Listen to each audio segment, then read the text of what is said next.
In this video, I will show you exactly how to connect with your friends and dominate the streets of Mexico in Forza Horizon 6.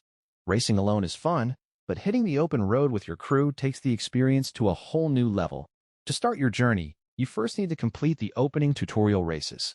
The game requires you to finish these initial events to unlock the full online social features.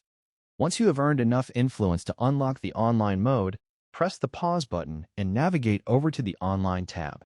From here, you should select the Horizon Life option to join a live session with other players. To bring your specific friends into your world, go to the Friends and Players menu. You will see a list of everyone currently online.